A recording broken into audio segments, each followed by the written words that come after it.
Hi friends, so I'm making this brave attempt to dive deeper into embodiment.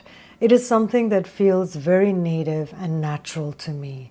I've been a yoga teacher, I've been a meditation guide for the last 15 years, and I feel as if the more I study this, the deeper I get, the more there is to know. Now, before embodiment became an interesting term for me, I came upon it quite by chance. All I was aware of was something hurt inside. I was carrying grief, I was carrying loss, and over the years I had started harboring a lot of anger inside of me. And I realized that none of these things were useful for me in my life because they were really destroying the relationships that I had. It takes a lot of upheaval to realize that I gotta stop this carousel. I gotta really turn inward and I gotta see what's going on, what needs to change, because to keep expecting that the outer world is going to, refurbish itself and rearrange itself to suit you and to support you and to help you continue being who you are is not how it works. The outside world that we find ourselves in is constantly challenging us. It's constantly mirroring back to us the places, the areas, the spaces where we have to improve, where we have to become better versions of ourselves. And we're living in a time where everybody is talking about up-leveling and bettering oneself. I just know that for me, embodiment was a very big piece, and it is how I came to understand. I wasn't even focused on up-leveling. I was just focused on something's hurting, something has caused grief, there is a sense of loss, and there is anger that I need to address inside of myself. And that's how I came to the term embodiment. I started by studying positive psychology in college, and I started by reading a lot of books. But then I realized that I am just mentally dancing around from one mental psychological concept of what it feels to feel the pain, what it feels to acknowledge your failures, what it feels to sit with your hurt, as opposed to actually feeling the hurt, feeling the pain, sitting with it. The books didn't give me the tools of how to actually be with myself. I realized that healing doesn't come from thinking your way out of it. It comes from feeling your way into it. It comes from being with your grief. It comes from understanding how your body has processed or not processed what has been hurting. And for me at that time, embodiment came not as a trendy word, but as a lifeline.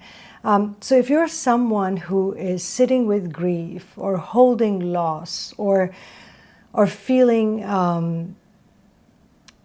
outside of yourself or feeling distant from your own self, let's talk a little bit about embodiment and unpack it. The Buddha famously said, "The thinking mind makes a great servant and a terrible master." What does that mean?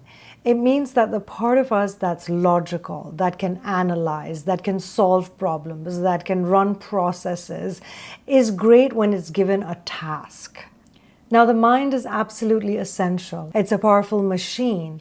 But when your thoughts start becoming your identity, your inner critic becomes the controlling factor in your life. When your old stories, your narratives, and your anxiety starts to define who you are, that's when you start to feel that the mind is not a very good master. When the mind is taking charge, the soul, the intuition, the instinct, the body's deeper wisdom, when it's in the backseat, it starts to contract.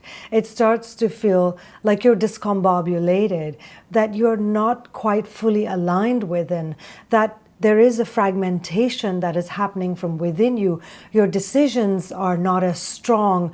The way you show up in the world is not as fully, is not as empowered, because parts of you feel like they're in different places and there's no cohesion that exists. So what is embodiment? It's not just movement. It's not just doing yoga or dancing or stretching. Embodiment is really living inside your body, really settling your attention into your bones, into the minerals inside your bones, really owning this body as your first home. It's a kind of coming back to yourself. It's kind of like going back to the starting point, so that when you move from that place, every step is an empowered step. Every step, every movement is a movement that is aligned, that is in harmony with who you are, with what you believe in, with where you're going. And that kind of harmony the universe also supports. That's the kind of harmony that doesn't experience as many obstacles because it is fully aligned within. We are not just a brain with legs. We are instinctive, sensual, feeling beings. And that is a very important part of our identity that we forsake, because we always allow the mental activity, the cognitive faculties to triumph. We give it way more importance than the soft animal, as Mary Oliver said, of our being. The body isn't just a container for your thoughts. It is a sacred altar.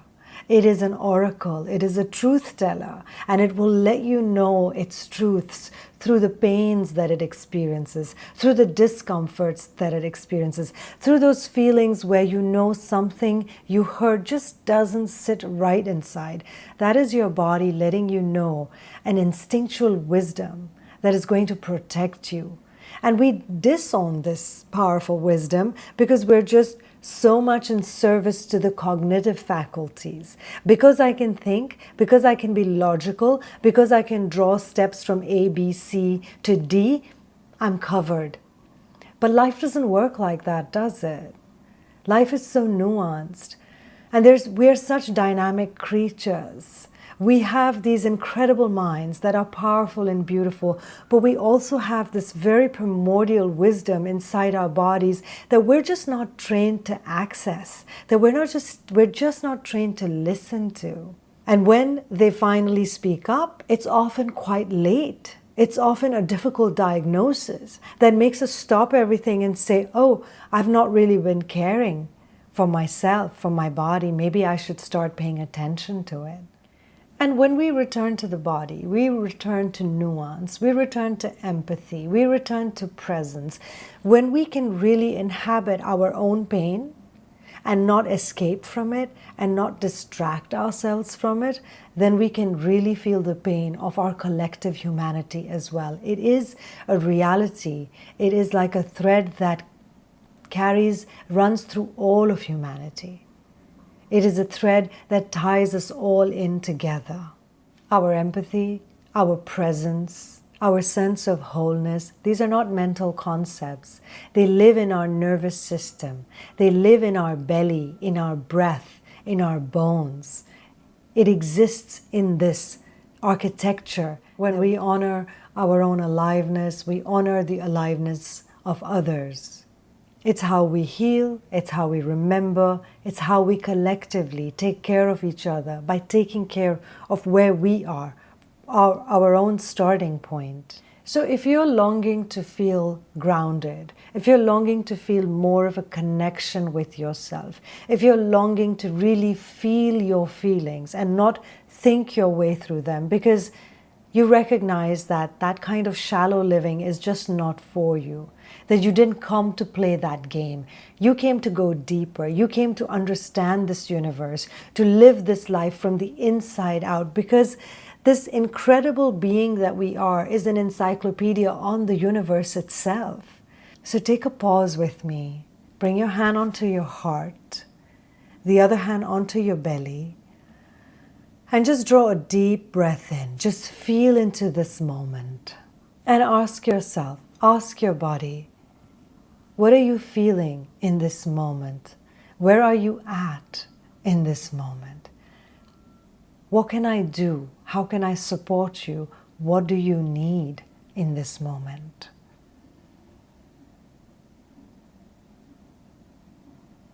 For me, many times when I'd ask myself this question, and I've been sitting on a desk working, and I would remember, I would just take a pause, I'd lean back in my chair, and often the first thing my body will let me know is, I need to get up, I need to move. I don't want to be sitting here. You just punish me by sitting in front of this computer for X amount of hours in a day.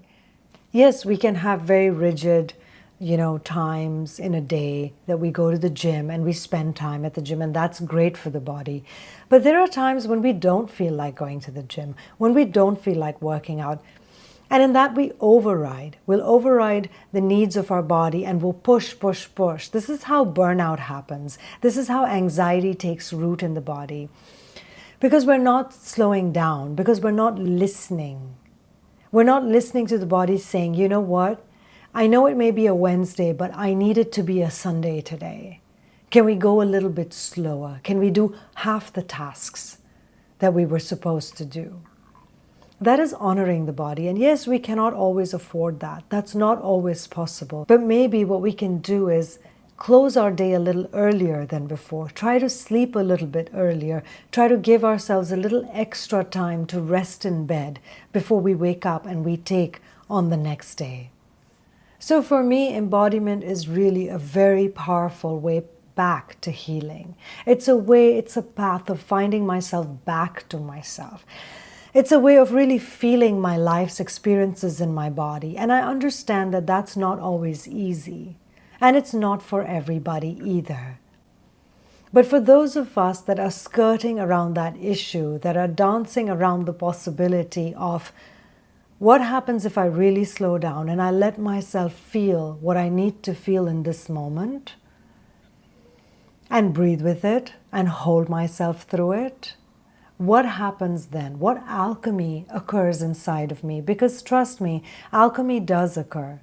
Transformation does occur when we turn the gaze that is forever looking outward, when we turn it inside, when we turn it inward. That's when the change and the shift happens. We sow the seeds of understanding that I'm going to heal from within. So I just want to share this with you, and I hope that it resonates, and I hope that it makes sense. I feel that this is a huge healing path, and I feel we have to be tender with ourselves as we walk this journey, as we get to know ourselves better through our own bodies. So I wish you well in health and breath.